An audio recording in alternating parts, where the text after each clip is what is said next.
अज्ञानतिमिरान्धस्य ज्ञानाञ्जनशलाकया चक्षुरुन्मीलितं येन तस्मै श्रीगुरवे नमः। नारायणं नमस्कृत्य नरं चैव नरोत्तमं देवीं सरस्वतीं व्यासं ततो जयमुदीरये।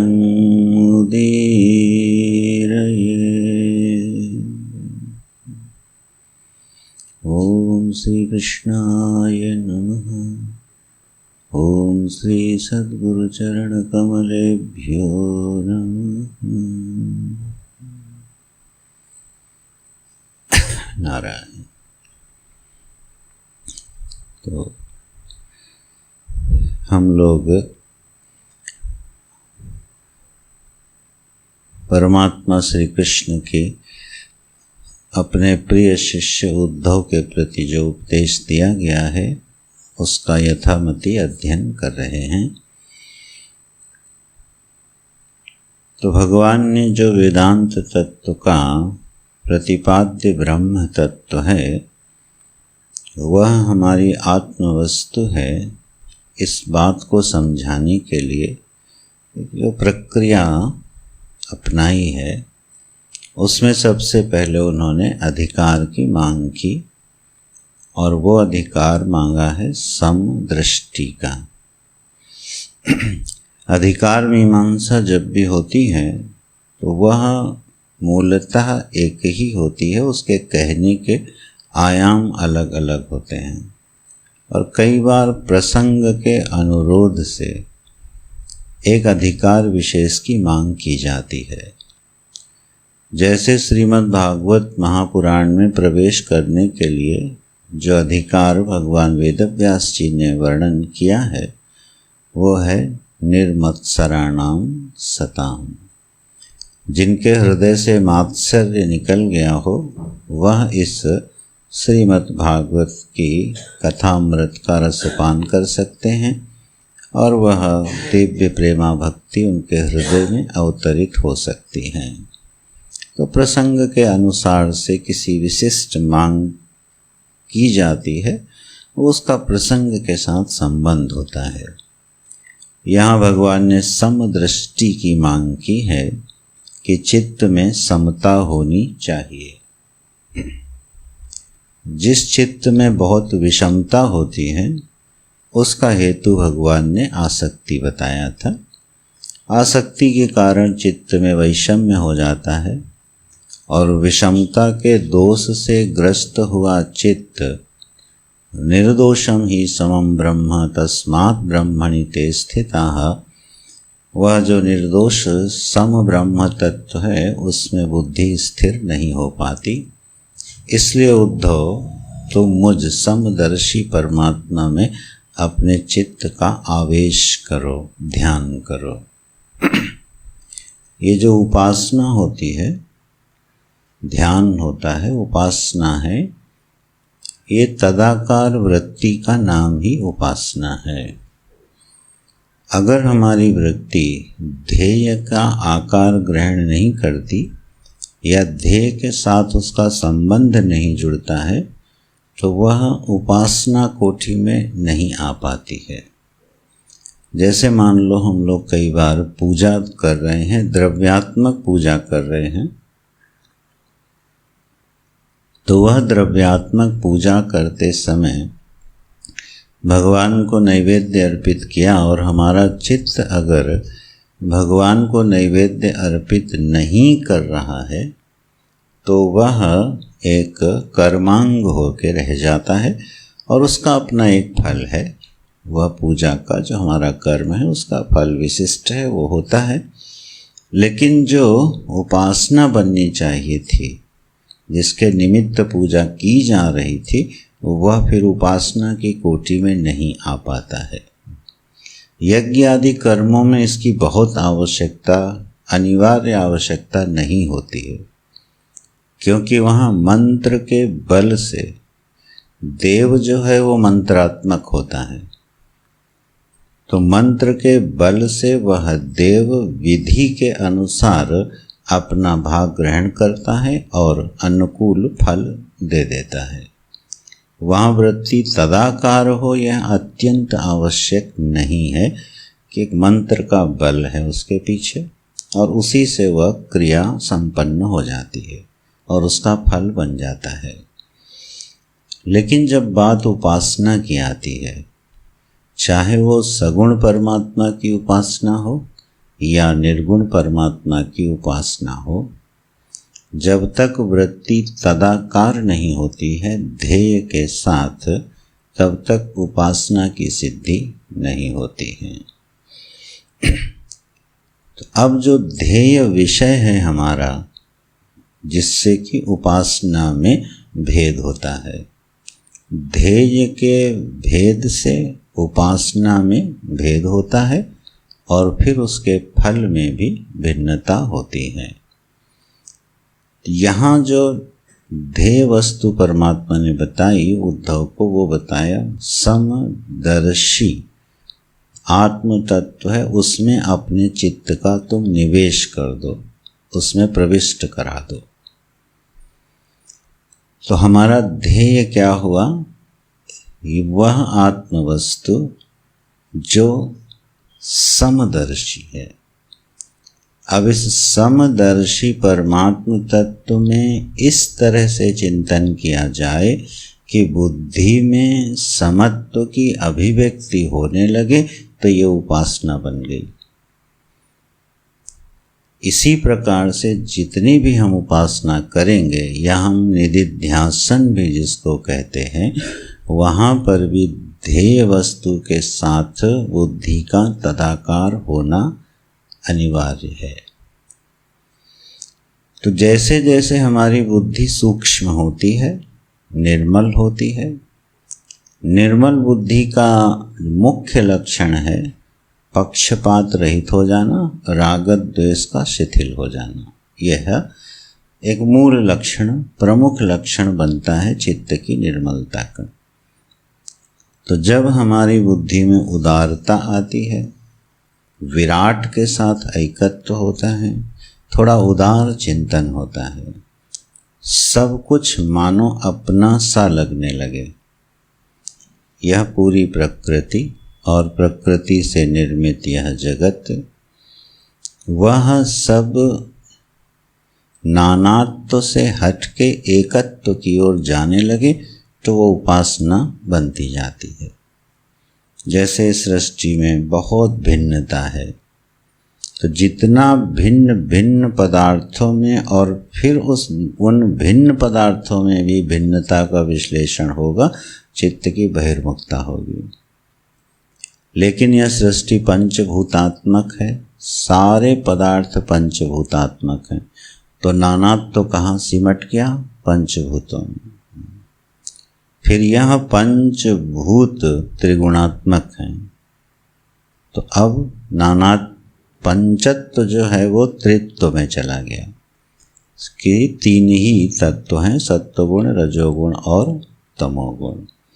फिर वो तीनों हट के महत तत्व में प्रविष्ट हो गए, जहाँ पर केवल एक ज्ञानात्मक वस्तु रह गई अपने अधिष्ठान के साथ, तो वो द्वैत में आ गया, अब दो रह गई बुद्धि। फिर वह अव्यक्त में विलीन होता हुआ एकमात्र अद्वैत चिन्मय अधिष्ठान वस्तु मात्र अवशिष्ट रह गई, ये एकत्व हो गया। तो बहुत्व से बुद्धि का एकत्व की ओर बढ़ते जाना, ये उपासना का फल है। तो जैसे जैसे ध्येय वस्तु उपासक का जो उपास्य है वो जब बदलता है, तो अंतर्मुखता बढ़ती है और एकत्व की ओर गति होती है।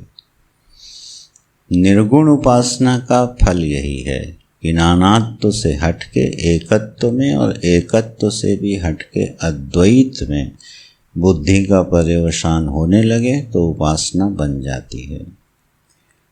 तो जब हम अपनी असंगता का चिंतन करते हैं, निर्विकारता का चिंतन करते हैं, साक्षी भाव का चिंतन करते हैं, स्वप्रकाश रूपता का चिंतन करते हैं, एक अधिष्ठान वस्तु का चिंतन करते हैं, तो ये उपासना निर्गुण उपासना बन जाती है। तो वेदांत का तत्व हृदय में प्रस्फुटित होवे, परोक्ष ज्ञान अपरोक्ष होवे, इसके लिए प्रस्तुत प्रसंग में भगवान ने कहा कि तुम मुझ समदर्शी परमात्मा में अपने चित्त को प्रविष्ट करा दो। तो चिंतन काल में समदर्शी वस्तु का, निर्दोष समम ब्रह्म वस्तु का ध्यान करना, तदाकार वृत्ति को बनाना, ये अद्भुत परिणाम देता है। और इसका व्यवहारिक रूप जो है, व्यावहारिक रूप है, वो है व्यवहार काल में उस पर दृष्टि रखना और उसको संभालते रहना। ये इसकी अभिव्यक्ति काल की साधना है। किसी निमित्त से चित्त में सुख उपस्थित हुआ और किसी निमित्त से चित्त में दुख उपस्थित हुआ, तो व्यवहार काल में जो चित्त में परिणाम हो रहा है, उस विषम परिणाम को अपने विवेक बुद्धि से समत्व की ओर ले जाना, ये अभ्यास है व्यवहार काल में सम परमात्मा का। और चिंतन काल में जबकि बाहरी निमित्तों का अभाव है, उनसे शून्य है, उन निमित्तों का निराकरण करके जो समदर्शी वस्तु है उसको अपने ध्येय का विषय बना लेना, ध्येय बना लेना, ये फिर अंतरंग उपासना हो जाती है। जैसे जैसे हमारी अंतरंग उपासना बढ़ती जाती है, वैसे वैसे व्यवहार में उसकी अभिव्यक्ति, व्यवहार का अर्थ है अभिव्यक्ति काल में, क्रिया काल में उसकी हमको अनुभूति होने लगती है। और हम पाते हैं कि जैसे जैसे हमारा मनन चिंतन बढ़ा, हमारे चित्त में प्रभाव कम पड़ने लगा। सुख और दुख का प्रभाव दीर्घकालिक नहीं रहा, उसकी मात्रा शिथिल हो गई, उसकी तीव्रता शिथिल हो गई। और अब हम पाते हैं कि कोई सुखद घटना भी घटी तो उसने थोड़ी बहुत देर हमारे चित्त को आंदोलित किया और वो फिर से अपनी समदृष्टि की विवेक बुद्धि में लौट गया। और कोई दुख का निमित्त उपस्थित हुआ, दुख की घटना घटी, उस दुख का अनुभव किया और अभ्यास की प्रबलता के कारण वह दुख का विषय भी थोड़ी ही देर में सम परमात्मा में विलीन हो गया और चित्त समत्व को उपस्थित हो गया। तो यह है क्रिया काल का, व्यवहार काल का अभ्यास। विचार मार्ग की जो साधना है वो यही है। वह देश और काल की बहुत ज़्यादा अपेक्षा नहीं रखती, नियम और विधि की बहुत ज़्यादा अपेक्षा नहीं रखती। जितनी भी अंतरंग साधनाएं हैं वो स्वतंत्रता की ओर ले जाती हैं, वो साधन काल में भी स्वतंत्र होती हैं। जैसे हमें पूजा करनी हो तो एक विधि है, विधान है, द्रव्य है, काल है, देश है। अमुक काल में स्नान करना है, अमुक काल में ही पूजा हो सकती है, सूर्यास्त के बाद संध्या नहीं हो सकती, रात्रि में गायत्री का जप नहीं हो सकता, मध्य रात्रि में यज्ञ आदि हवन नहीं हो सकते सात्विक। तो ये सब विधि के अधीन है।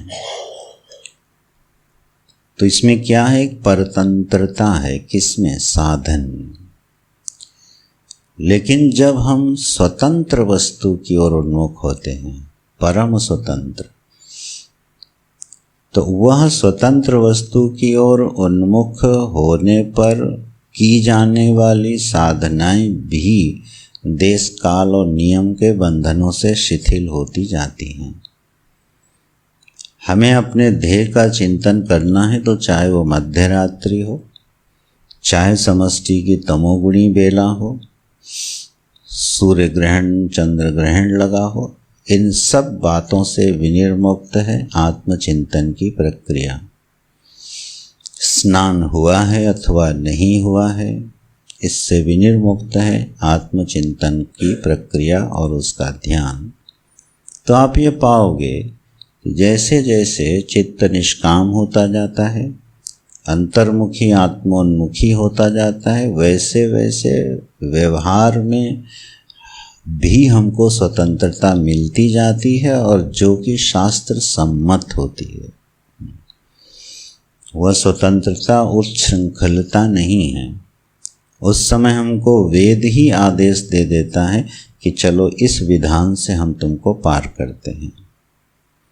वर्णाश्रम की जो व्यवस्था हम लोग पढ़ेंगे या पढ़ते होंगे, तब आप देखिएगा कि संन्यास धर्म विधि निषेध के बहुत सारे आयामों से परे होता है, और ब्रह्मचर्य आश्रम विधि निषेध के पूरे दायरे के अंदर होता है। तो बंधन से विनिर्मुक्त होने की यह प्रक्रिया भी बड़ी स्वतंत्र होती है। इस तरह से जब ध्येय वस्तु को हम अपना विषय बनाते हैं, वही प्रभाव हमारे चित्त में उपस्थित होता है। तो उद्धव जी को भगवान ने कहा कि तुम मुझ समदर्शी परमात्मा का चिंतन करो, और यह तब संभव है जब आसक्ति जाए। तो बोले, उद्धव जी का प्रश्न आया कि आसक्ति का जाना, त्याग का करना, भगवान ये बड़ा दुष्कर है। तो वह इतना दुष्कर नहीं है। उसके लिए एक इतिहास प्रस्तुत करते हैं भगवान कि देखो अपरिग्रही को कितना सुख होता है, त्यागी को कितना सुख होता है। तब महाराज यदु के निमित्त से यह 24 गुरुओं का दत्तात्रेय जी का जो प्रसंग है ये सुनाते हैं। इसमें जो मुख्य बात है वो ये है कि 24 निमित्त बना करके हमारे चित्त में जो दैवीय गुण हैं बस उनका आधान होवे, इसके लिए दृष्टांत के रूप में ये बात कही गई है जो ज़्यादा समझ में आती है। जैसे हमें क्षमाशील होना चाहिए, और दृष्टांत मिल जाए पृथ्वी की तरह तो बात पक्की हो जाती है। तो दृष्टांतों का आश्रय लेके इन दैवीय वृत्तियों का भगवान वर्णन करते हैं, जिसका आश्रय लेने पर त्याग करना सहज हो जाता है।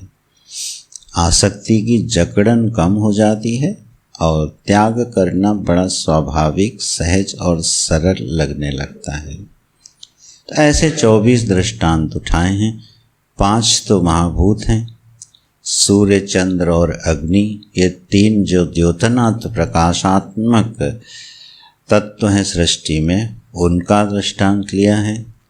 फिर शब्द स्पर्श रूप रस गंध, इन 5 विषयों के लिए 5 पशुओं का दृष्टांत लिया है।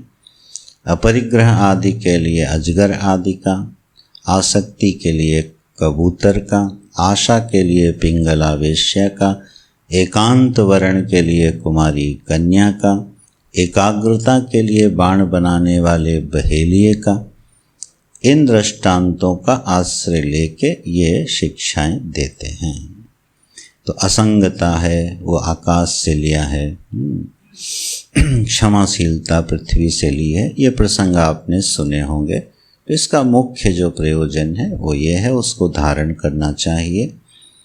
इसमें एक सावधान साधक को क्या करना चाहिए, हमको ये विचार करना चाहिए कि इसमें ऐसी कौन सी वृत्ति है जिसका मुझ में अभाव है या न्यून है, उसको बार बार अभ्यास करना चाहिए। ठीक है। जैसे कोई व्यक्ति बहुत क्रोधी होता है लेकिन लोभी नहीं होता, लेकिन कोई व्यक्ति बहुत लोभी होता है तो क्रोधी नहीं होता। ठीक है। कोई बड़ा अनुरक्त होता है तो कोई उतना अनुरक्त नहीं होता है। मुझे अपना अंतर विश्लेषण करके देखना चाहिए कि कौन सा ऐसा दुर्गुण है जो हमारे लिए विक्षेप बन जाता है, बल्कि विपर्य बन जाता है। जो परोक्ष ज्ञान अपरोक्ष नहीं हो रहा है, उसमें जो विपर्य वृत्ति है, विपरीत वृत्ति है, उसका निमित्त ढूंढना चाहिए।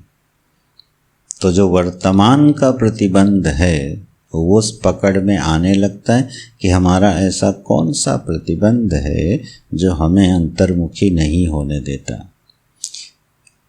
ममता की कहीं प्रधानता हो तो उस पर चिंतन करना चाहिए, उसका विपरीत चिंतन करना चाहिए। हर जगह चिपकने की आदत है तो आकाश की असंगता का ध्यान करना चाहिए। विषयों में बहुत प्रीति है, शब्द स्पर्श रूप रस गंध, इनमें कोई विषय है जो बहुत आकृष्ट करता है, खींच खींच के ले जाता है, तो इन 5 प्राणियों की क्या दुर्दशा होती है उस पर चिंतन करना चाहिए। तो ऐसे विपरीत चिंतन करने से वह वृत्ति शांत होती है। जैसे मान लीजिए कि हमें तुरंत प्रतिक्रिया करने की आदत है, इमीडिएट हम रिएक्ट कर जाते हैं और फिर कहते हैं बाद में, देखो भाई ये आदमी तो सरल है लेकिन बड़ा मुंह फट है। और कई बार इसमें गौरव बुद्धि ले लेते हैं, इसको हम बड़ा वेटेज दे देते हैं। देखो भैया, माने मैं बहुत सरल व्यक्ति हूँ, निष्कपट व्यक्ति हूँ, इसलिए जो मुंह में आए वो मुंह पे बोलता हूँ। अब इस दुर्गुण में गौरव बुद्धि हो गई, अभिमान हो गया कि देखो मेरी सरलता पर ध्यान दो, मैं तुरंत बोलता हूँ और मुंह पर बोलता हूँ। ये कोई बहुत अच्छी बात नहीं है। उसमें पहले दोष दृष्टि होवे और फिर ऐसे महापुरुष का चिंतन होवे, ठीक है, जिसके जीवन में वह सद्गुण आया हो। प्रहलाद जी का ध्यान कीजिए, उनके रिएक्शंस क्या थे, उनकी प्रतिक्रियाएं क्या थी।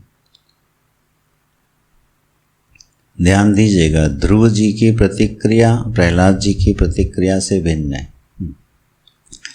ध्रुव जी ने जो प्रतिक्रिया करी वो एक अविद्याग्रस्त जीव जैसे प्रतिक्रिया करता है, वो प्रतिक्रिया करी। अपनी माता के समझाने पर फिर वो उन्मुख हुए, तपस्या करी। लेकिन प्रहलाद जी की प्रतिक्रिया, अम्बरीश की प्रतिक्रिया, ठीक है, दुर्वासा जी ने जब जटा से अपनी अपत्यका से उस राक्षसी को प्रकट किया, वो हाथ जोड़े निर्विकार भाव से खड़े रहे, कोई प्रतिक्रिया नहीं। दुर्वासा जी के प्रति कोई रोष नहीं। जब वो लौट के आए तो वो वैसे ही उनकी प्रतीक्षा कर रहे थे कि उनको मालूम था आप आएंगे, और तब उन्होंने भोजन प्राप्त किया। ये है हमारे अम्बरीश जी की प्रतिक्रिया। तो हम अगर अपने दर्पण में पहले अपना चेहरा देखें, और ये पक्की बात है कि सब में सब दुर्गुण प्रधानता से नहीं होते हैं। हर जीव में कोई एक दुर्गुण होता है, वो प्रधान होता है, और वही उसका विपर्य बनता है, वही उसकी साधना में प्रतिबंध बन के खड़ा हो जाता है। थोड़े अंतरंग प्रतिबंधों पर अगर बात करें, कोई व्यक्ति बड़ा कर्तव्यनिष्ठ होता है, सावधानी से इसको लेना चाहिए। कर्तव्य निष्ठा, ठीक है, ये आत्मचिंतन की क्या है, विरोधी वृत्ति है। कर्तव्य निष्ठा अपने धरातल पर सद्गुण है, लेकिन आत्मचिंतन के धरातल पर दुर्गुण हो जाती है। जब प्राथमिकता कर्तव्य पर जाती है, ठीक है, तो आत्मचिंतन शिथिल होता है। और कई बार ऐसा हो जाता है कि स्वाध्याय करते हुए, ध्यान करते हुए अचानक कोई ऐसा कार्य याद आ गया जो करना जरूरी है, स्वधर्म है, करना ही चाहिए। अब आप बताओ उस समय क्या करोगे? ध्यान छोड़ दोगे ना, चिंतन छोड़ ही दोगे, और उसका कोई ग्लानि नहीं होती और होनी भी नहीं चाहिए। ठीक है, कर्तव्य प्रधान है, ग्लानि नहीं होनी चाहिए, तो वो होती भी नहीं। अच्छा भाई, क्यों भजन छोड़ दिया, बड़ा अच्छा ध्यान लग रहा था, 15 मिनट और बैठे रह जाते। नहीं, बैठे रह जाते तो वो काम बिगड़ जाता, और वो काम जरूरी है, वो करना है। अब हमारी जैसी स्वधर्म और उपाधि है, उसके अनुसार डिपेंड करता है कि उसमें कितनी अनिवार्यता है। लेकिन आत्मचिंतन के धरातल पर जब आप जाओगे तो आप ये पाओगे कि कर्तव्य निष्ठा में यदि हमारी प्रीति ज़्यादा है, विवशता और प्रीति, इसमें अंतर कीजिएगा। कर्तव्य निष्ठा में अगर हमारी प्रीति है तो हम आत्मचिंतन का बलिदान करते रहेंगे, ठीक। लेकिन कर्तव्य निष्ठा हमारी विवशता है तो आप ध्यान देना, कुछ ही दिनों में पाओगे कि परमात्मा आपकी वो विवशता खत्म कर देगा। बिल्कुल दैवीय विधान से मैं कह रहा हूँ, और 100% सत्य है। अगर हमारी प्रीति कर्तव्य निष्ठा में नहीं है, हमारी विवशता है, तो ऐसी परिस्थितियाँ बनेंगी कि वो विवशता हमारी खत्म हो जाएगी और हमको एक स्वातंत्र्य मिलने लगेगा, जिससे कि हम अपने निःश्रेयस के मार्ग में आगे बढ़ सकें। ये हैं वो विपर्य, ये हैं वो प्रतिबंध जो हमारे परोक्ष ज्ञान को अपरोक्ष नहीं होने देते, हमको अपने स्वरूप में विश्राम नहीं लेने देते हैं। तो उनको चुनना चाहिए, अंतर अवलोकन से, विवेक बुद्धि से चुनना चाहिए कौन सा ऐसा दोष है। और कभी भी अपने दोष में गौरव बुद्धि नहीं रखनी चाहिए, इसमें अत्यंत सावधानी चाहिए। हाँ, यदि कोई दोष है तो उसमें कभी महत्व बुद्धि नहीं होनी चाहिए, क्योंकि अगर दोष में महत्व बुद्धि हो गई तो कभी जाएगी नहीं फिर वो। जब दोष में दोष बुद्धि होगी ना, तो एक दिन उसको विदा होना ही पड़ेगा। तो इस तरह से यह जो प्रसंग है 24 गुरुओं का, इसको इस तरह से जीवन में धारण करना चाहिए। बड़े सुंदर सुंदर इसमें यहाँ दृष्टांत लिए हैं, ठीक है। क्षमाशीलता के लिए जब पृथ्वी का दृष्टांत लिया है, बहुत सुंदर दृष्टांत लिए हैं। पृथ्वी जैसा क्षमाशील कैसे, देखो उस पर इतना खनन होता है, इतने प्रहार होते हैं, लेकिन यह वसुंधरा फिर भी सबको धारण किए रहती है। वैसे पृथ्वी जो है वो देवता है ना। और अगर वो क्रुद्ध हो जाए तो हम और आप क्षण मात्र भी टिकने वाले नहीं हैं। लेकिन भगवान ने पृथ्वी को क्षमाशीलता के वरदान से युक्त करके भेजा है। पृथ्वी भी तो जीव है शास्त्र की दृष्टि से, बिल्कुल, तभी तो हम प्रणाम करते हैं। अगर वो वहाँ देवता ना हो तो हम पूजन में पहले प्रणाम किसको करते हैं, आसन धारण करते समय। तो भगवान की ये व्यवस्था देखो कि उनको मालूम है इस पृथ्वी पर प्रहार बहुत होने, तो इतना क्षमाशील बना दिया कि वो क्रुद्ध ना हो जल्दी। नहीं, अगर एक बार पृथ्वी क्रुद्ध हो गई और कभी कभी थोड़ा बहुत होती है तो आप देखते ही हो क्या होता है। 2-4 प्लेटें इधर उधर होती हैं और सब धराशायी हो जाता है, ठीक है। सूर्य को अगर पक्षपात दिया होता भगवान ने तो भस्म हो गए होते हम सब। सूर्य को भगवान ने पक्षपात नहीं दिया, बोले तुम्हारी रोशनी में कोई हत्या करे चाहे यज्ञ करे, तुम रोशनी देते रहना बस। तुम ये विश्लेषण मत करने लगना कि हमारी रोशनी में ये देखो पाप कर्म हो रहे हैं, अब मैं रोशनी नहीं दूंगा, अंधकार कर दूंगा। नहीं, ऐसे गुणों से भगवान ने संपन्न करके रखा है पंच महाभूतों को और समस्त तत्वों को, अनुग्राहक धारक तत्वों को ऐसे गुण विशिष्ट दे दिए जिससे सृष्टि बड़े आराम से चलती रहती है। ये कुपित नहीं होते जल्दी। तो इनसे हमको वो शिक्षा लेनी है। अगर हमें पक्षपात होता है तो सूर्य का ध्यान करें, ठीक है। अगर जीवन में शीतलता नहीं है तो जल की शीतलता का ध्यान करें। विकार हैं तो चंद्रमा का ध्यान करें, ठीक। भेद बुद्धि बहुत है तो वायु का ध्यान करें कि यह वायु समस्त प्राणियों के नासारंध्रों से प्रविष्ट होती है और अनेक रूपों में बढ़ जाती है और अगले क्षण जैसे ही बाहर निकलती है पुनः समष्टि रूप होके एक हो जाती है। वायु नानात्व का वेश धारण करती है, हर क्षण करती है और हर क्षण अपने उस रूप का परित्याग करके अपने समष्टि रूप में, भाई बाहर जाती हुई सांस समष्टि वायु से मिल जाती है कि नहीं। और जैसे श्वास हम अंदर लेते हैं वो 10 प्राणों में विभक्त होती है। 5 तो हम बोलते हैं, 5 और हैं, और सारे प्राण अपना अपना काम शरीर में करते हैं। कितना नानात्व उपस्थित हुआ और क्षण मात्र में सब खत्म, समष्टि के साथ एक रूप हो गया, ठीक है। रूप प्रेमी पतिंगा भस्म हो जाता है ना। रस प्रेमी मछली कांटे में पकड़ी जाती है, शब्द प्रेमी हिरण जाल में बंध जाता है। भर्तहरि कहते हैं जब एक एक विषय के अधीन हुआ पशु अपना जीवन गंवा देता है तो 5 विषयों के अधीन हुआ यह पुरुष कहाँ जाएगा। कोई विषय बहुत आकृष्ट कर रहा हो तो इनका ध्यान करना चाहिए कि इससे नुकसान हो सकता है। अस्तु, इस तरह से इन 24 गुरुओं से इन दैवीय वृत्तियों को धारण करने की शिक्षा देते हैं।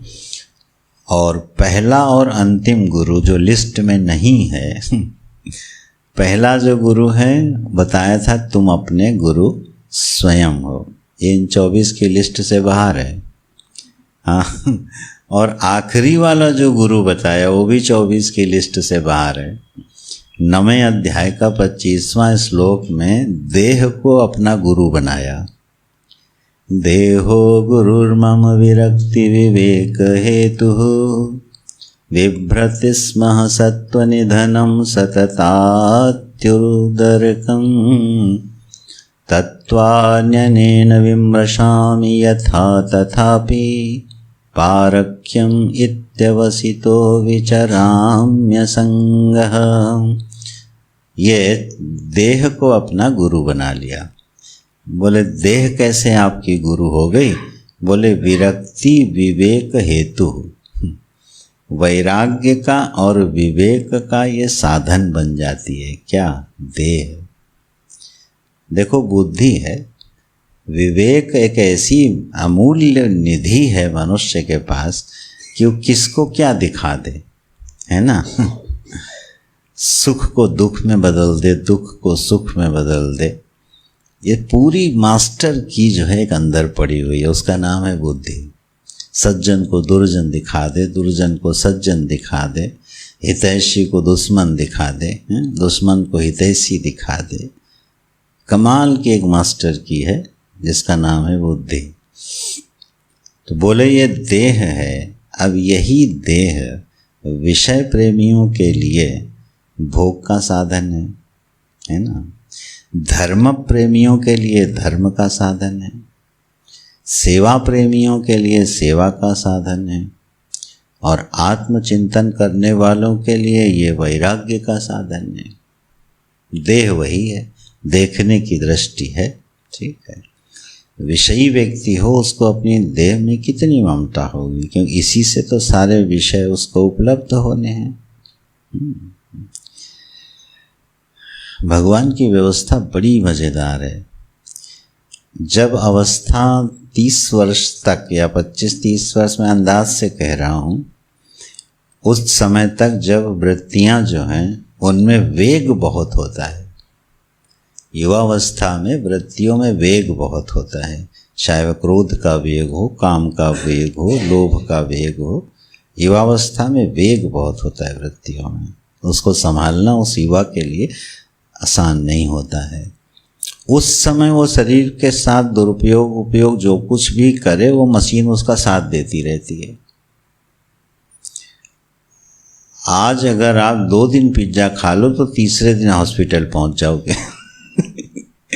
और बच्चे जो हैं सुबह से शाम तक टूटे पड़े रहते हैं उस पर, और कोई रोग नहीं होता, प्रायः नहीं होता है।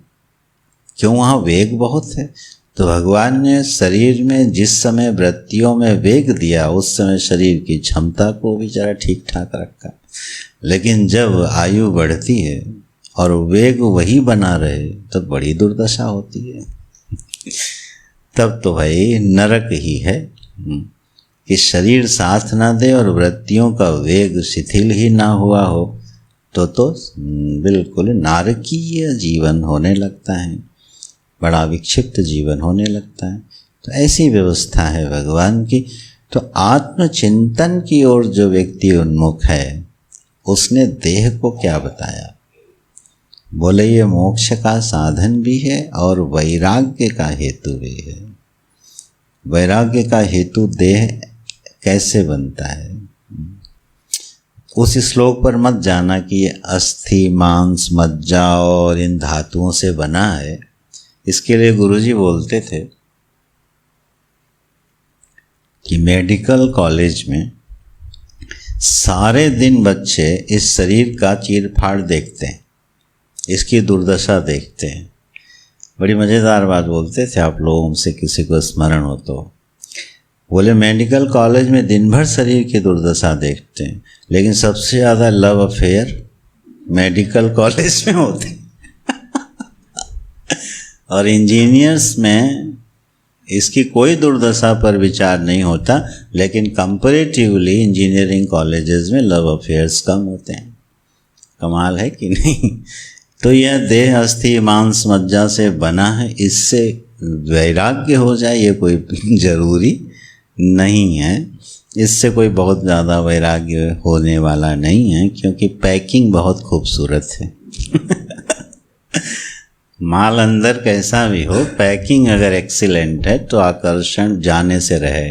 पैकिंग मनुष्य शरीर की बहुत ही खूबसूरत है कि अभिज्ञान शाकुंतलम जैसे महाकाव्य लिख गए इसकी पैकिंग पर। तो वो बात से विवेक नहीं होगा, वैराग्य नहीं होगा। वैराग्य का साधन ये देह कैसे बनेगी? बोले इसकी कितनी भी सेवा कर लो, ये तंग करना नहीं छोड़ता, इससे वैराग्य होगा। आप इसको कितना भी केयर कर लो, और ये ऐसी मज़ेदार मशीन है, आप इसकी केयर बढ़ाते जाओ, इसकी डिमांड बढ़ती जाएगी। बढ़ाते जाओ, केयर बढ़ाते जाओ, देखना डिमांड बढ़ती जाएगी, कोई अंत ही नहीं दिखता है।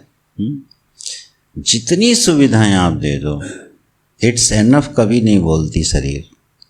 और दूसरी बात देखो, आप घटाते जाओ तो थोड़े दिन कुनमुनाती है, उसके बाद उसी में एडजस्ट कर लेती है, और फिर उसी में एडजस्ट होती चली जाती है। तो वैराग्य इसलिए है कि ये नाशुक्री है। ये इतनी नाशुक्री है कि आप इसके साथ जीवन लगा दो, लेकिन ये आपका साथ देती नहीं है। अब ध्यान देना, वैराग्य किससे होता है? वैराग्य उसी से होता है जिसकी आप बहुत केयर करो, फिर भी आपको दुख दे, तो अंत में आप कहोगे यार भाड़ में जाओ। आप किसी की बहुत केयर करो, करते ही रहो, और वो आपको परेशान करता रहे, तो अंत में आप कहोगे जाओ यार अपना रास्ता देखो। माने वैराग्य हो गया ना। देह वैराग्य का साधन कब बनी? बोले इसकी कितनी भी पूजा अर्चन कर लो, इसकी डिमांड्स खत्म ही नहीं होती, और ये धोखा ही देती है। तो इसलिए इससे प्रेम करना ठीक नहीं है, इसका उपयोग कर लो बस। तो जब उपयोग की दृष्टि बनती है तो दुर्लभ मनुष्य शरीर मोक्ष धाम का साधन हो गया, लेकिन जब भोग दृष्टि होती है तो यही बड़े दुख का कारण बनती है। इसलिए देह को बनाया गुरु, और ये विरक्ति और विवेक का हेतु बन गया। इस तरह से दत्तात्रेय जी ने इनसे शिक्षा ली। तो भगवान ये इतिहास सुनाते हैं। मूल प्रश्न है कि त्याग कैसे हो गए, उसके उत्तर में ये इतिहास आया। इससे क्या हो जाता है, जब दैवी गुणों का संग्रह होता है तो निषिद्ध वस्तुओं का त्याग स्वतः होने लगता है। ध्यान दीजिएगा, त्याग कभी विहित वस्तु का नहीं होता, त्याग हमेशा निषिद्ध वस्तु का होता है। जिसमें विहितत्व है उसका त्याग नहीं होता। हाँ, जब हमारा स्वधर्म बदलता है तो हमारा विधि निषेध भी बदलता है, तो तब जा कर के उसमें जहाँ तक निषिद्ध नहीं है वस्तु उसका त्याग नहीं होता। ठीक है, कामना का त्याग नहीं है। बिल्कुल। ध्यायतो विषयान पुंसः, वो जो श्लोक है ना गीता में, ध्यायतो विषयान पुंसः संगस्तेषु उपजायते। तो अच्छा, ये बात बताइए, वहाँ पर एक पूर्व पक्ष आया था, उपास्य जो है हमारा वो विषय है कि नहीं है? भगवान उपास्य हैं, वो भी विषय हैं। भगवान कह रहे हैं ध्यायतो विषयान पुंसः संगस्तेषु उपजायते, और विनाश तक पहुंचा दिया है। तो अगर हम ईश्वर का ध्यान करेंगे तो क्या विनाश की ओर पहुंचेंगे? मूल श्लोक की शुरुआत तो ध्यायतो विषयान पुंसः है ना, तब वहाँ पर क्या अर्थ है? विहित का ध्यान और निषिद्ध का त्याग। क्योंकि विषय तो ईश्वर मात्र है, ईश्वर भी विषय ही हमारे ध्यान का, वो थोड़ी त्यागने के योग्य है। तो जहाँ निषेध प्राप्त हो, अच्छा विधि कहाँ प्राप्त है और निषेध कहाँ प्राप्त है, अगर ये किताबों में ढूंढने जाएंगे तो कंफ्यूज होकर रह जाएंगे। इतनी लंबी लिस्ट है और इतना कंफ्यूजिंग मामला है कि उसके अनुसार विधि निषेध ढूंढना बहुत मुश्किल काम होता है। तो क्या करना चाहिए? विधि निषेध का मोटा मोटा पैरामीटर बनाना चाहिए जो गुरुजी ने बनाया।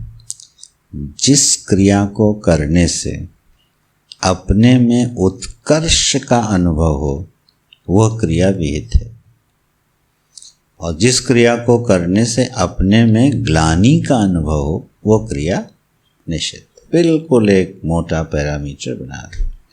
हजारों ग्रंथों में गुजरने की ज़रूरत नहीं है। तो जो भी काम हो, छोटा बड़ा कोई भी काम हो, उसको आपको लगे यार मज़ा नहीं आ रहा, ग्लानि हो रही है, वो निषिद्ध है, हमारे लिए निषिद्ध है वो। ठीक है। तो इस पैरामीटर को सामने रख के जो भी निषिद्ध आता जाए उसको छोड़ा जाए, चाहे उसमें कितनी रसबुद्धि हो, प्रीति हो, छोड़ देना चाहिए। ठीक है। अरे अब क्या बताएं, प्रेम करना ये विहित है, लेकिन कुछ क्षण ऐसे हैं जहाँ प्रेम करना भी निषिद्ध है। अब ये हम ही को पहचानना होगा कि कहाँ प्रेम करना विहित है और कहाँ प्रेम करना निषिद्ध है। जैसे ईश्वर से प्रेम करना विहित है, कोई मना नहीं करेगा, ईश्वर से प्रेम करना चाहिए। ईश्वर को अन्य रूप से प्रेम करना ये एक जगह आके निषिद्ध है कि नहीं है? ईश्वर हमसे अन्य है और मैं अन्य हूँ, इस भाव से ईश्वर को जब आप प्रेम करोगे तो भगवान ही आके उसको निषिद्ध करते हैं। जब हमारा विहितत्व का अधिकार इतना बढ़ जाता है कि जहाँ ईश्वर में अन्यत्व हो और उस ईश्वर को प्रेम करना निषिद्ध हो जाता है, क्योंकि ईश्वर आत्म रूप से ही वर्णीय होना चाहिए। तो ऐसी अवस्था भी आती है जहाँ ईश्वर प्रेम भी निषिद्ध हो जाता है। ये पहचाना कैसे जाएगा? ये ग्रंथ पढ़ के नहीं, उससे तो हमको एक आउटलाइन मिल जाएगी, पहचानना हमको खुद होगा। अन्य रूप से ईश्वर की उपासना करने में हमको तृप्ति और आह्लाद हो रहा है, ये आत्म रूप से ईश्वर की उपासना करने में आह्लाद हो रहा है। ये हम ही पहचानेंगे, दूसरा थोड़ी पहचानेगा। इस तरह से विहित और निषिद्ध को पहचानते जाना चाहिए। हमारे करदम ऋषि के सामने अन्य रूप वाले ईश्वर सामने हैं, है ना, बहुत बार सुना होगा। लेकिन भगवान ने कहा इस समय तुम अन्य रूप वाले ईश्वर के प्रेमी नहीं बनोगे, तुम्हें बनना है आत्म रूप से ईश्वर वाला प्रेमी। तो भगवान से आज्ञा मांगते हैं, वो चले भी जाते हैं, संन्यास ले लेते हैं।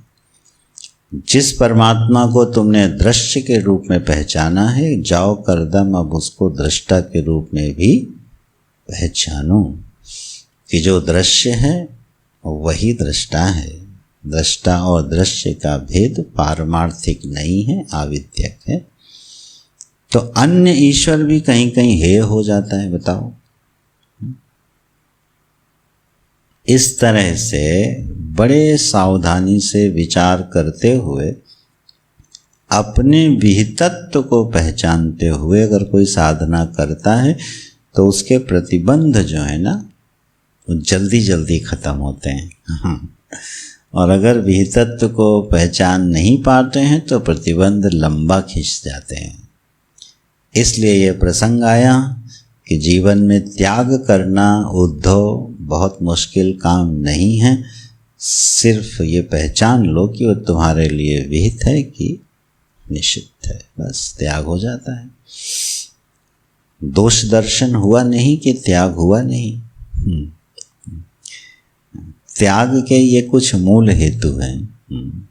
दोष दर्शन हो और निषिद्ध हो, और फिर आप उस वस्तु के साथ रह नहीं सकते हो, चाह के नहीं रह सकते हो, चाहे जितनी प्रिय हो, रह नहीं सकते आप बिल्कुल। बुद्धि में वो फिर प्रवेश ही नहीं करेगा, औपचारिक रह जाएगा वो।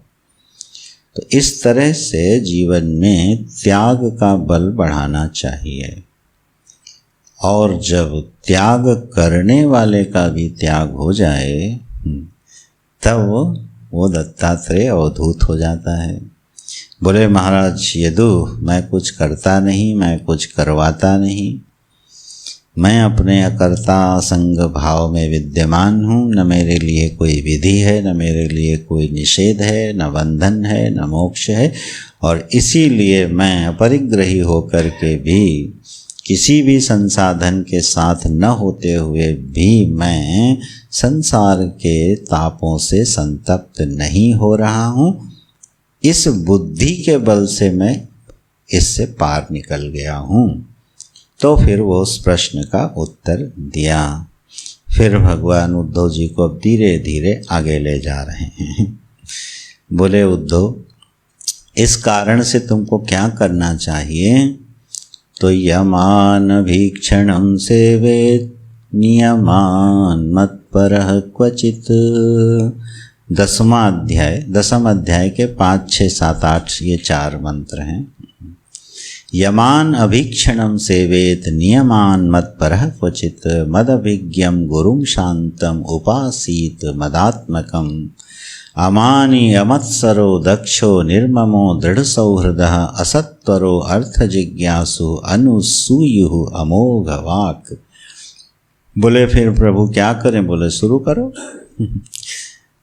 पुनः पुनः यम का सेवन करो और थोड़े थोड़े नियमों का सेवन करो। आप देख रहे हो ना शैली भगवान की, मत्परः क्वचित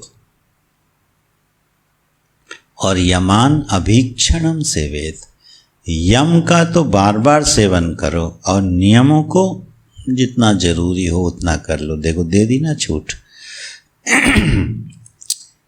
जब साधना अंतरंग होती है तो नियम कम यम ज़्यादा होता है। जब साधना बहिरंग होती है तो यम कम और नियम ज़्यादा होता है। बिल्कुल अंतर कर दिया भगवान ने। यम नियम से तो परिचित ही है ना? नहीं, कमाल है यार। अरे सत्य, अहिंसा, परिग्रह, स्तेय, ब्रह्मचर्य, यमहा। ठीक है, पतंजलि योग सूत्र में 5 यम का वर्णन है। यहाँ एकादश स्कंद में भगवान 10 यमों का वर्णन करेंगे आगे। भागवत जी में विस्तार किया। यम माने होते अंतरंग अंतरंग जो डिवाइन वैल्यूज़ हैं, बड़ा सस्ता अनुवाद है ये, जो डिवाइन वैल्यूज़ हैं ना अंतरंग, उनको यम बोलते हैं। इनका बार बार सेवन करे, ठीक है। जो अंतर की दैवीय वृत्तियां हैं उन पे विशेष नज़र रहे, नियम थोड़े इधर उधर हो जाएं तो कोई बात नहीं। अब यही बातें बड़ी संभल के बोलनी पड़ती हैं। बोले बढ़िया हुआ नियम से छुट्टी मिली अब नहीं उठना है 5 बजे नहीं सवेरे ध्यान लगाना है, ना यज्ञ दान तपक क्रियाएं करनी है, अपने आप को नियमों के जंजाल में बांधना ही नहीं है, ठीक। क्यों, भगवान ने कहा है अच्छी बात है। लेकिन भैया यम का सेवन हो रहा है कि नहीं? क्योंकि पहले बोल रहे हैं यमान अभीक्षणम सेवेत। हे उद्धव, तुम यम का बार बार सेवन करो। कहीं सत्य छूट तो नहीं गया, कहीं हिंसा तो नहीं हो गई, कहीं अनावश्यक परिग्रह तो नहीं हो गया, ठीक है ना, कहीं लोभ की दृष्टि तो नहीं हो गई। अस्तेय माने होता है चोरी ना करना, ठीक है। तो आदमी कहता है कुछ हो ना हो ये गुण तो हम में है ही है, क्योंकि नेचुरली हम में से कोई भी चोर नहीं है, हम दावे पक्का ही कह सकते हैं तो एक तो पक्का हो गया मेरे पास अस्तेय है, और एक होगा तो बाकी को पीछे घसीट लाएगा। लेकिन आप ध्यान देना अस्तेय की परिभाषा क्या है। बोले पर द्रव्य में यह मेरा होवे ऐसी लोभ की जो दृष्टि है, उसी का नाम चोरी है। सामान उठा के घर ले आए वो नहीं वो तो बहुत स्थूल है। जब बहुत लोभ बढ़ेगा तब वो क्रिया घटेगी। लेकिन ठीक है, अब कुछ लोग जब कहीं जाते हैं ना, अच्छा ये यार अब की जाएंगे तो हम भी लेके आएंगे ये पर्दा बहुत अच्छा है, ये डेकोरेशन पीस अच्छा, बहुत अच्छा लग रहा है, मार्बल ये इटालियन है, अच्छा चलो अब अगले बार जब तोड़वाएंगे तो इटालियन लगाएंगे। ये सब अस्तेय चोरी हो गई।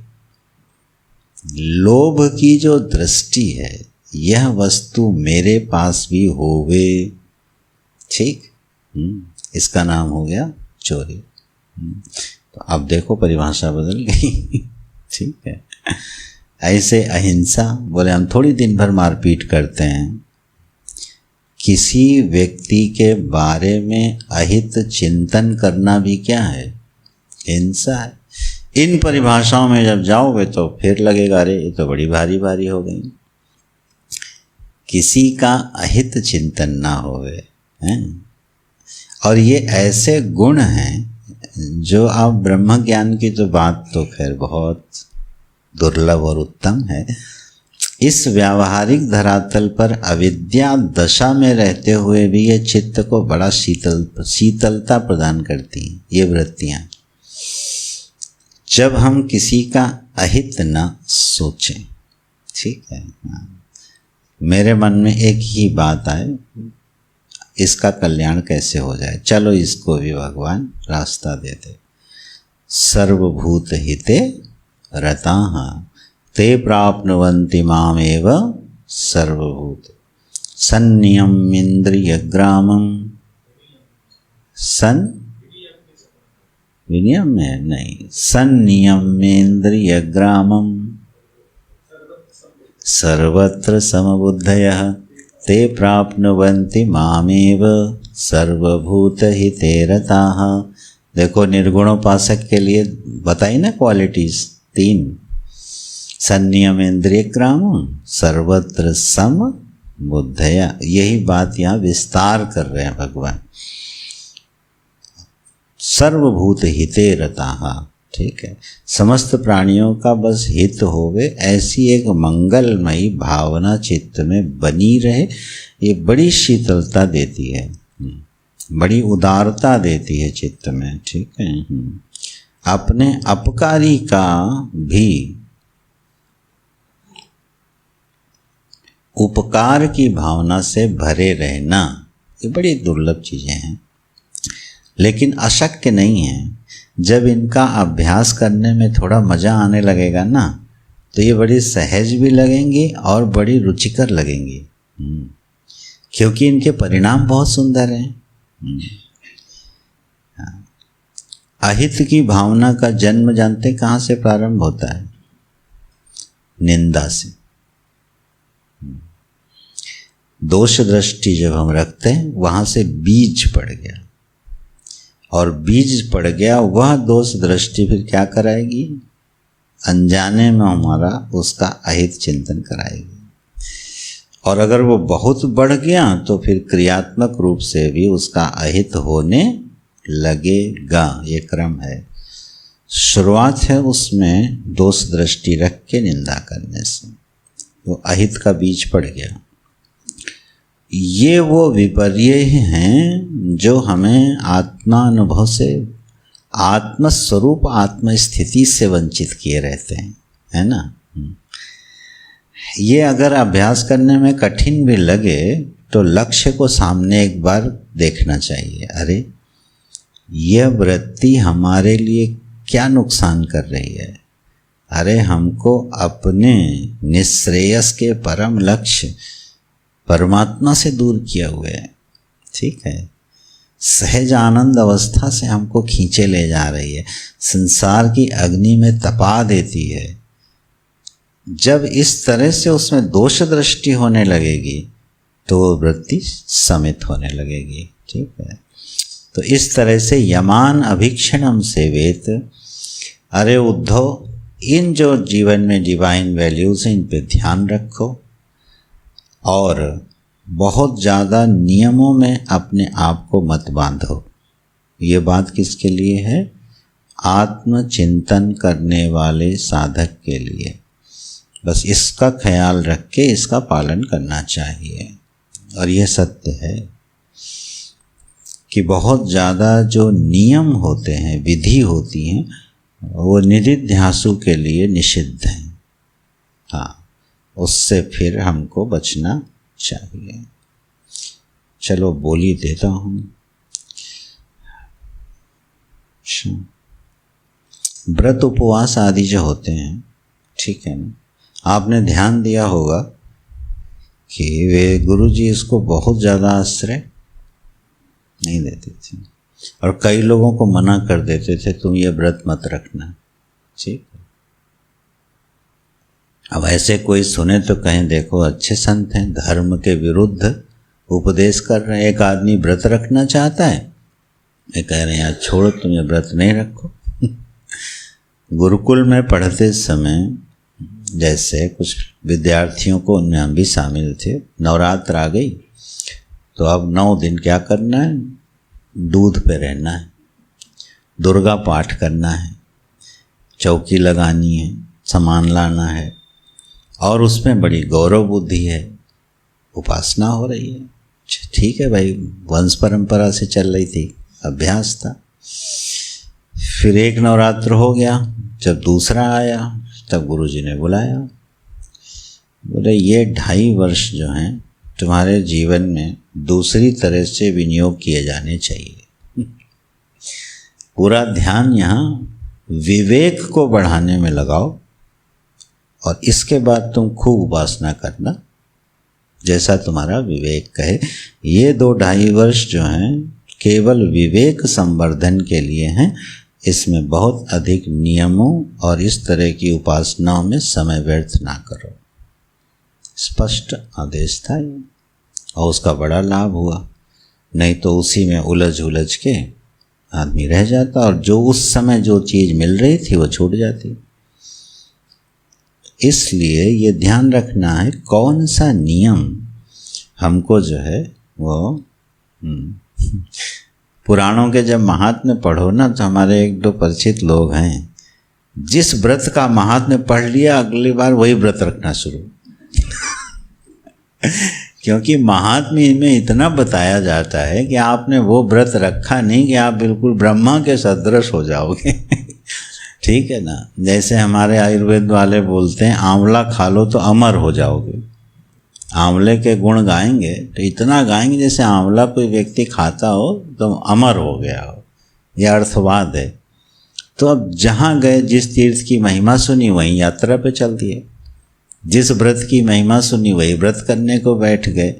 ये उचित नहीं है। इसको अपने विवेक से संभाल लेना चाहिए, क्या नियम करना है क्या नहीं। बड़ा सुंदर श्लोक है ये। यमान अभीक्षणम सेवेत नियमान मत्परः क्वचित मदभिज्ञम गुरुम शांतम उपासीत मदात्मकम।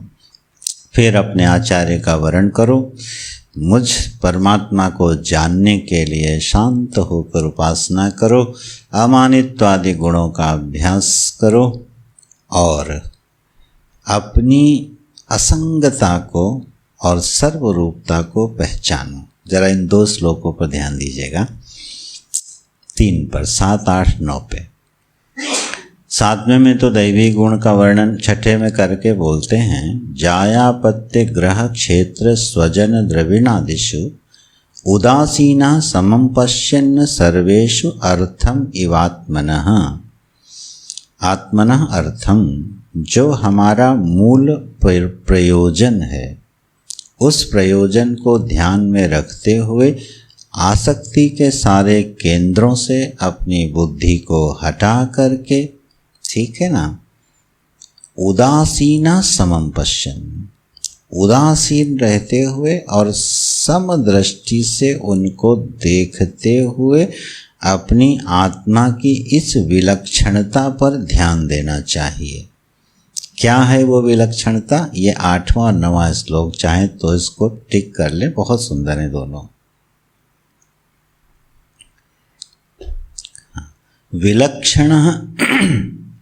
विलक्षणः स्थूल सूक्ष्मात् देहात् आत्मेक्षिता स्वदृक् यथा अग्निः दारुणो दाह्यात् दाहकोऽन्यः प्रकाशकः। बोले जैसे अग्नि है ना, अग्नि में 2 गुण हैं, एक दाहकत्व है और एक प्रकाशकत्व है, ठीक है। जब अग्नि प्रज्वलित होती है, उपलब्ध होती है, तो अग्नि क्या हो जाती है? दाहक हो जाती है और प्रकाशक हो जाती है। लेकिन ध्यान देना, अग्नि अपने स्वरूप में ना दाहक है और ना प्रकाशक है, ठीक। अग्नि अपने जो स्वरूप है उसका, उसमें न तो प्रकाशक है और न दाहक है। जब वह काष्ठ की उपाधि में उपलब्ध होती है तब उसमें दाहकत्व पैदा होता है और प्रकाशकत्व पैदा होता है। तो ये दोनों गुण अग्नि के नहीं हैं। काष्ठ के संबंध से ये दोनों गुण उसमें उपलब्ध हो जाते हैं। अग्नि इन दोनों गुणों से विलक्षण है। इसी प्रकार से ये दृष्टांत हुआ। दार्ष्टान्त क्या है? स्थूल सूक्ष्मात् देहात्, यह स्थूल शरीर और सूक्ष्म शरीर, इससे पृथक है कौन? स्वदृक्। इसका जो प्रकाशक है ना, वो इससे क्या है? विलक्षण है। विलक्षण शब्द दिया है, हमने इसको कई बार बोला होगा, फिर बोल देते हैं। विलक्षणता और भिन्नता में क्या अंतर होता है? कोई बता पाएगा?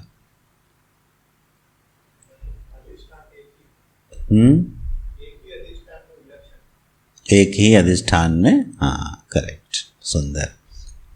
भिन्नता और विलक्षणता में अंतर यह है कि जो वस्तु भिन्न होगी वो भिन्न देश में होगी। एक जैसे ये पुस्तक ये घड़ी से भिन्न है, क्योंकि ये पुस्तक का देश और घड़ी का देश पृथक है। ये अलग स्पेस को ऑक्यूपाई कर रहा है, ये अलग स्पेस को ऑक्यूपाई कर रहा है। 2 डिफरेंट स्पेसेस आर ऑक्यूपाइड, इसलिए पुस्तक ये एक ग्रंथ घड़ी से घटिका से भिन्न हो गया। तो भिन्नता के लिए भिन्न देश का और भिन्न काल का, कहीं कहीं पर काल से भी भिन्नता होती। एक वस्तु पूर्व काल में है और एक वस्तु आज है। जैसे गोस्वामी तुलसीदास जी 400 वर्ष पूर्व हुए, काल भेद से भिन्नता हो गई। अच्छा, तो भिन्न हो गई वस्तुएं देश काल के संदर्भ में, लेकिन रज्जु में दिखाई देने वाला जो सर्प है वो भिन्न नहीं है, वो क्या है? विलक्षण है। सर्प रज्जु से भिन्न नहीं है, क्योंकि सर्प किस देश में है? जिस देश में रज्जु है। और सर्प किस काल में है? जिस काल में रज्जु है। रज्जु का काल और रज्जु का देश वही है जो सर्प का देश और सर्प का काल है। लेकिन रज्जु और सर्प दो अलग अलग प्रतीतियां हैं। तो रज्जु सर्प से भिन्न नहीं है, रज्जु सर्प से क्या है? विलक्षण है। ठीक है, बहुत इसको बारीक अंतर है ये। यहाँ भगवान ने जो शब्द लिया है, क्या लिया है? विलक्षणा। 8वां श्लोक देखिए, विलक्षणा स्वदृक्। यह जो दृष्टा है, ठीक, यह प्रकाशक जो है, यह विलक्षण है। किससे? स्थूल सूक्ष्मात् देहात्। स्थूल शरीर और सूक्ष्म शरीर से इसको जानने वाला क्या है? विलक्षण, भिन्न नहीं है। ठीक है, अगर भिन्न होता तो ये इस शरीर के किसी कोने में मिल जाता या इस शरीर से कहीं बाहर मिल जाता आपको।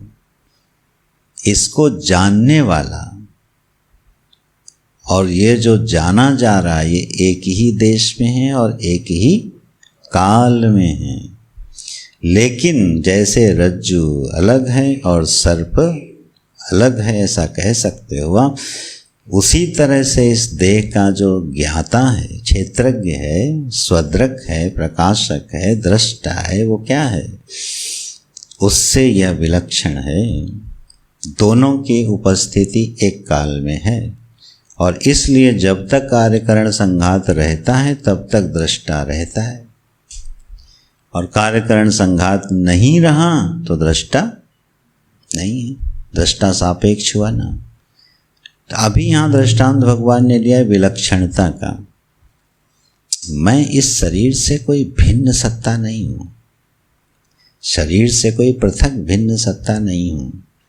तो बोले जिस तरह रज्जु में सर्प की प्रतीति भिन्न है, रज्जु प्रतीति ना होके सर्प प्रतीति हो रही है, उसी प्रकार से इस दृष्टा में इस शरीर कार्यकरण संघात की प्रतीति हो रही है, प्रपंच की प्रतीति हो रही।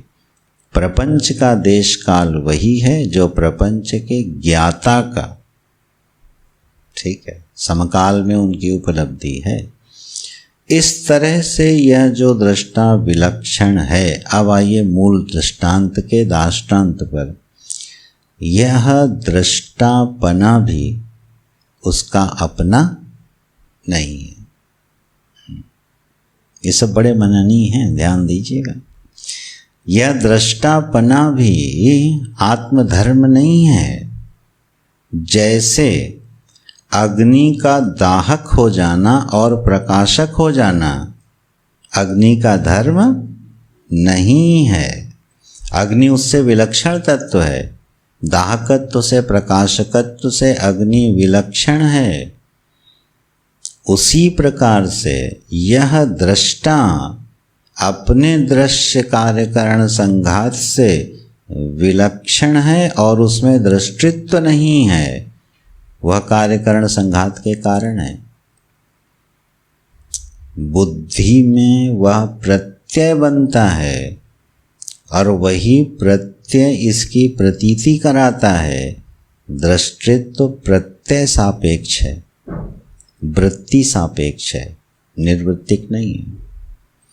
इसलिए वह इससे विलक्षण है, लेकिन इससे संबंधित होने के कारण दृष्टा हो गया। ऐसे उस विलक्षण दृष्टा को पहचानो और अगले श्लोक में उसका अन्वय करा देते हैं। क्या? निरोधो उत्पत्ति अणुवृहत नानात्वं तत्कृतान् गुणान् अंतः प्रविष्ट आधत्त एवं देह गुणान् परः।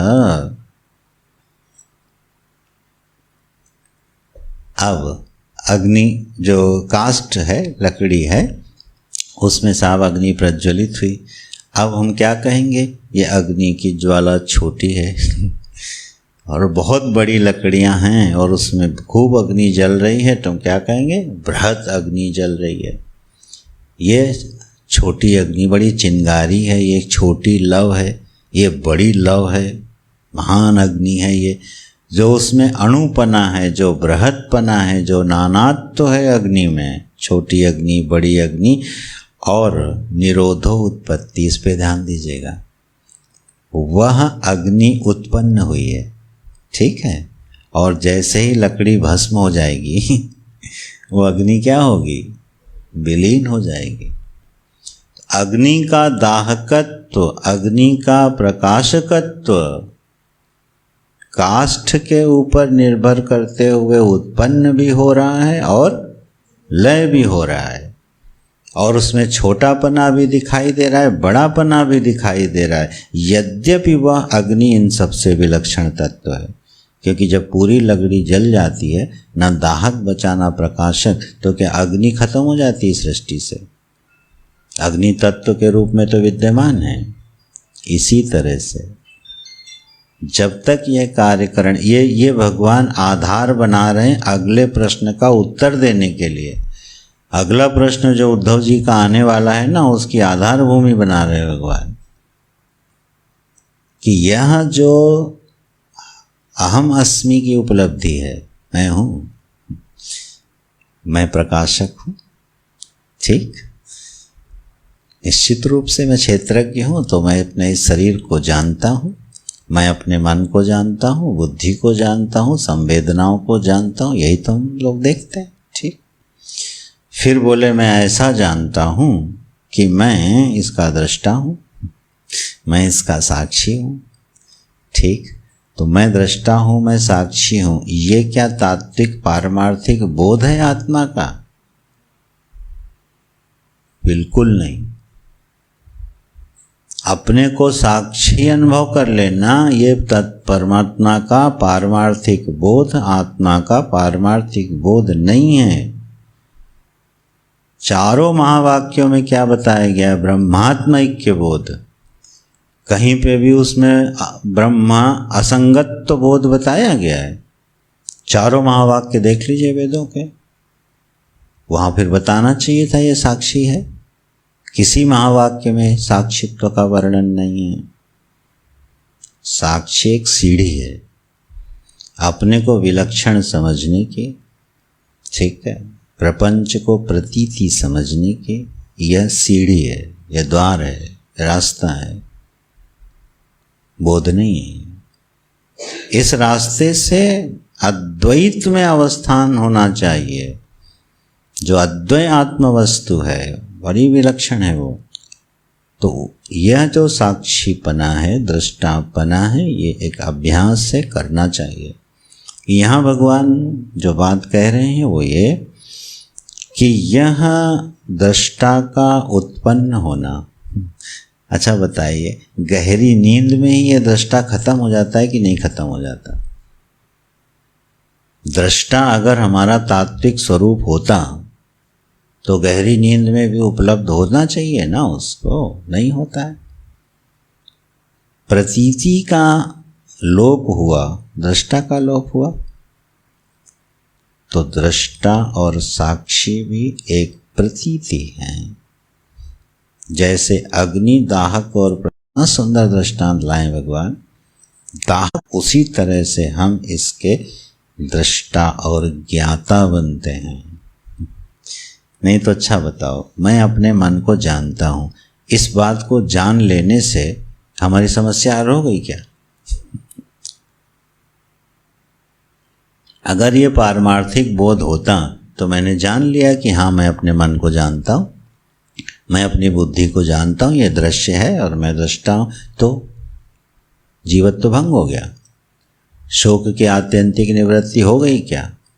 तो इतने एतावत ज्ञान मात्र से उसकी निवृत्ति नहीं हो सकती है जब तक सर्वा का बोध स्फुरित, तब तक यह निःश्रेयस का जो अंतिम तत्व है उसको उपलब्ध नहीं होता, वो अपरोक्ष नहीं होता। तो भगवान उसकी आधार भूमि बनाते हैं ये श्लोक जो हैं 7वां और 8वां, ठीक है, और 9वें की ऊपरी पंक्ति, ऊपर वाली जो पंक्ति है, फिर उसी का नीचे अंतः प्रविष्ट आधत्ते एवं देह गुणान परः।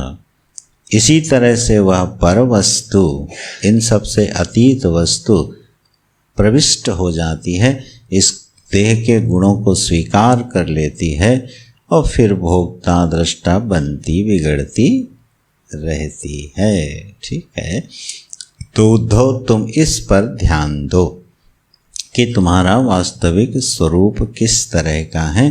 फिर भगवान थोड़ा पुनः शब्द विषय आदि भोगों की निस्सारता का वर्णन करते हैं। ये वर्णन बीच बीच में इसलिए करते हैं क्योंकि यही वो अनादि जन्म के संस्कारों से आबद्ध अंतःकरण की वृत्तियां हैं जो बार बार उठ खड़ी होती हैं और साधक को हिलाती डुलाती रहती हैं। उस पर निरंतर एक पैनी विवेक की दृष्टि बनी रहे जिससे वो विक्षेप ना उत्पन्न कर सकें। ऐसे वह निस्सारता का वर्णन करके स्वातंत्र्य का वर्णन करते हैं 33वें और 34वें श्लोक में।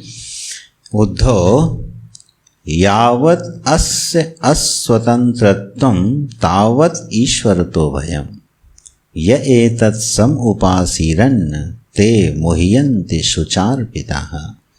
बोले भाई अस्य जीवस्य, यह जो व्यक्ति है, जो परिच्छिन्न सत्ता है, जब तक अस्वतंत्र है तब तक क्या है, बोले तावत ईश्वर तो भयम, उसको ईश्वर से भय लगता रहेगा।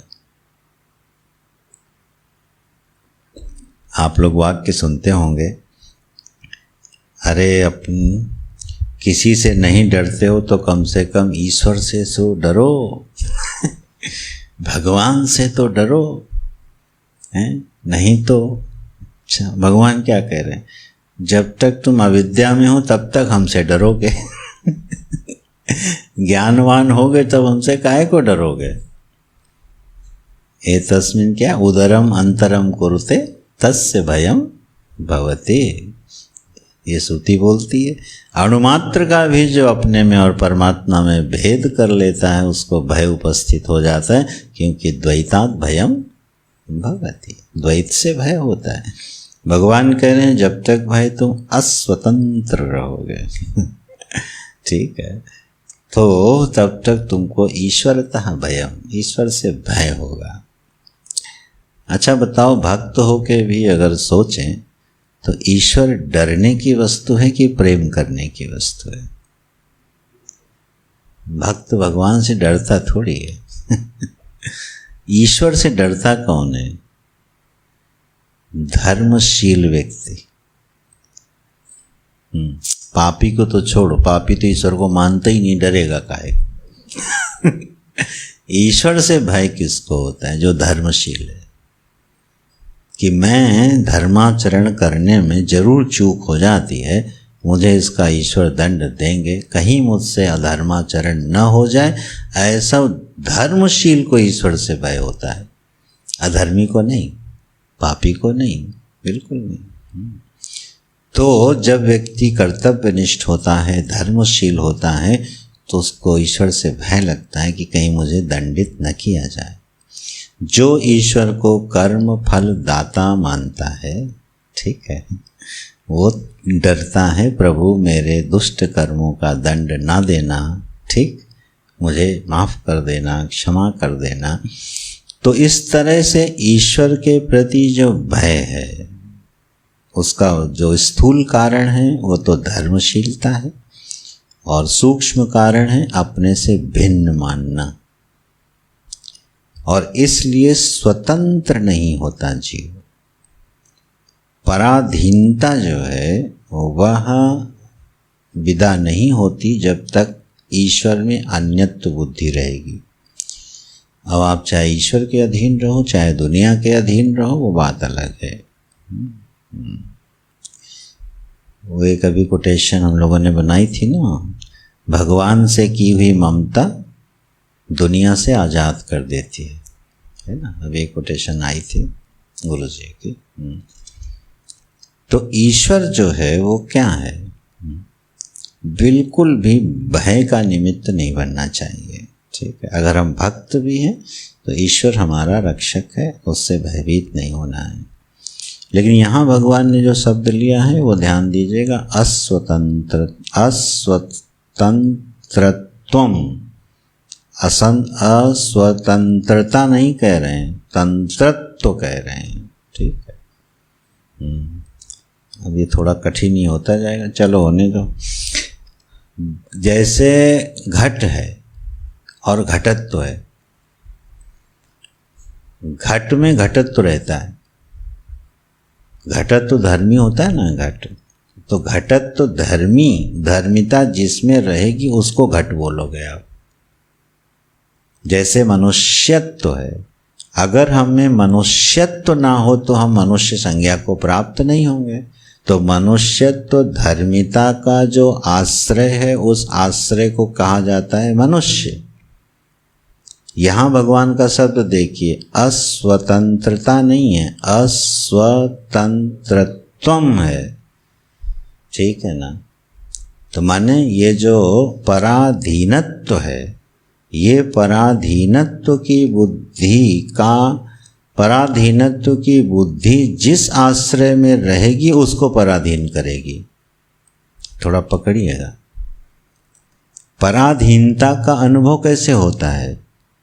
पराधीनत्व धर्म जिस बुद्धि को आश्रय करके रहता है, ठीक है, और वह बुद्धि जिस अभिमानी को आश्रय करके रहती है उसको पराधीनता का अनुभव होता है। ठीक है, तो पराधीनत्व धर्म कहाँ से आया?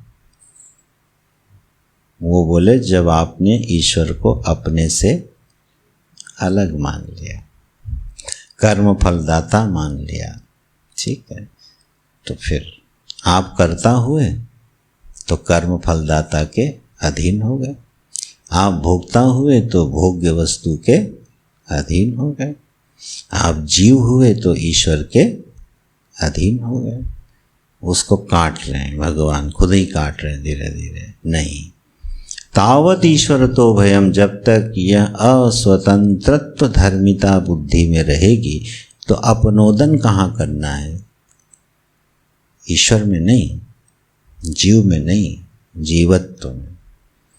उस बुद्धि में ध्यान देना है विवेक से, जहाँ पर ये पराधीनत्व नाम का धर्म रह रहा है, और उसी बुद्धि में स्वाधीनत्व धर्म का आधान कर दीजिए, आप स्वाधीन हो गए। ये अभी आगे बताने वाले हैं। तो इस तरह से भगवान ने एक प्लेटफॉर्म तैयार कर दिया है अगले प्रश्न का। जो उद्धव जी प्रश्न अगले पूछेंगे उसका एक प्लेटफॉर्म बना दिया भगवान ने। उसके क्रम को ध्यान रखिएगा। समदर्शी परमात्मा का ध्यान, चित्त में आसक्ति की शिथिलता, त्याग करने का सहज बल। इस समय बिल्कुल क्रियात्मक पक्ष पे नहीं जाइएगा, नहीं उद्धव गीता मिस हो जाएगी। त्याग करना अथवा नहीं करना, क्या छोड़ना क्या नहीं छोड़ना, ये विषय नहीं है उद्धव गीता का। त्याग का बल, त्याग का बल कैसे पैदा होगा? बोले दैवीय गुणों का आधान करो। ठीक है, तो दत्तात्रेय जी के प्रसंग से जो विपर्य वृत्ति है उसको हटा के दैवी वृत्ति का आधान करके अनासक्त होने से त्याग का बल आएगा। बोले त्याग का बल यहाँ मांगा क्यों है? धर्माधर्म का त्याग के लिए नहीं, अहम का त्याग। ये इतना बड़ा त्याग है, जल्दी होने वाला नहीं है। अपनी परिच्छिन्नता को छोड़ने का जो साहस, जो बल चाहिए, उस बल की मांग कर रहे हैं भगवान। और वही प्रश्न उद्धव ने उठाया है कि त्याग करना दुष्कर है प्रभु, विषयों का त्याग करना दुष्कर है। उन्होंने ऐसा कहा, भगवान उसको यहाँ तक ले आए। देखो, इदम का त्याग करना आसान है, लेकिन अहम का त्याग करना आसान नहीं है, बिल्कुल नहीं। और असल में अहम का त्याग होता भी नहीं है, अहम का रूपांतरण होता है। सत्य अहम बाधित हो जाता है, तो सत्य अहम का बाधित हो जाना, ये जो रूपांतरण है, यही अहम का त्याग है। तो यह जो परिच्छिन्नता है जीवन में, चलो सरलता से अगर हम लोग इस पर थोड़ी बात करें, ये जो मैंपना है, अपने होने की अनुभूति है और अपने मिटने का भय है, ये त्याग का बल न होने के कारण है कि मैं मिट जाऊंगा, मेरा त्याग हो जाएगा, मैं नष्ट हो जाऊंगा। ये जो मैंपना का विसर्जन है, ये एक भय उत्पन्न करता है। परिच्छिन्नता का विसर्जन एक भय उत्पन्न करता है। इसके लिए जो बल चाहिए वो आता है अनासक्ति से, और अनासक्ति आती है दैवीय गुणों के आधान करने से और विवेक बुद्धि का आश्रय लेने से। तब वो बल पैदा होता है जहाँ पर ये बात समझी में आएगी कि ये बंधन और मोक्ष दोनों कल्पना हैं, अविद्या अवस्था के प्रत्यय हैं। पारमार्थिक रूप से जैसे आत्मा वस्तु ना, जैसे अग्नि ना दाहक है ना प्रकाशक है, वैसे यह आत्म वस्तु ना दृष्टा है ना साक्षी है। वह नित्य शुद्ध बुद्ध मुक्त स्वभाव स्वरूप है। इस अपरोक्षता की ओर बुद्धि बढ़ती है। तो ये आधार भूमि बना के फिर उद्धव जी प्रश्न करेंगे, हम लोग प्रातः काल की कक्षा में देखेंगे। नारायण नारायण। कुछ सुना देते, 2-4 पंक्ति।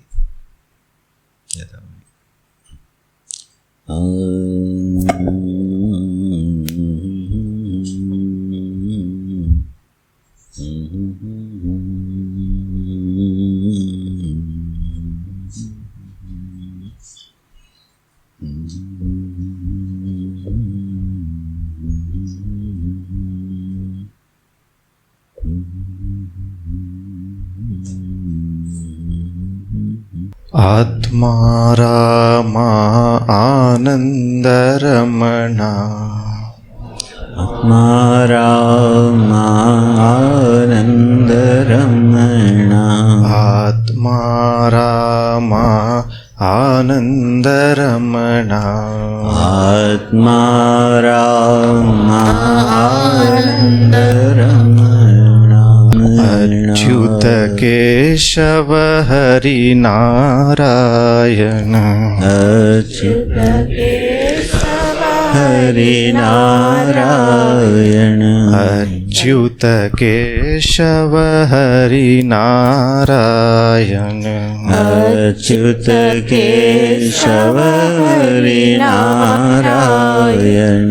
भवभयहरणा वंदित चरणा, भवभयहरणा वंदित चरणा, भवभयहरणा वंदित चरणा, भवभयहरणा वंदित चरणा।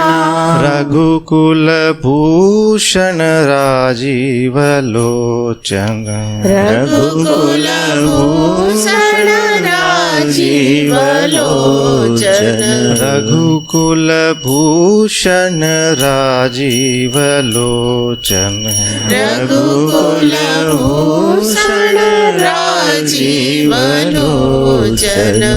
आदि नारायण अनंत शयना, आदि नारायण अनंत शयना, आदि नारायण अनंत शयना, आदि नारायण अनंत शयना, सच्चिदानंद सत्य नारायण, सच्चिदानंद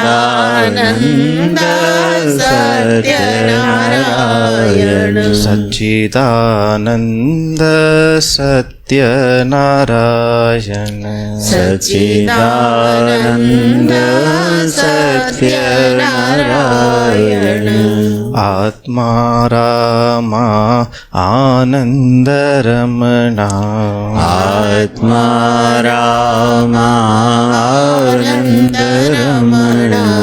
आनन्दरमणा आनन्दरमणा आनन्दरमणा आनन्दरमणा ॐ पूर्णमदः पूर्णमिदं पूर्णात् पूर्णमुदच्यते पूर्णस्य पूर्णमादाय पूर्णमेवावशिष्यते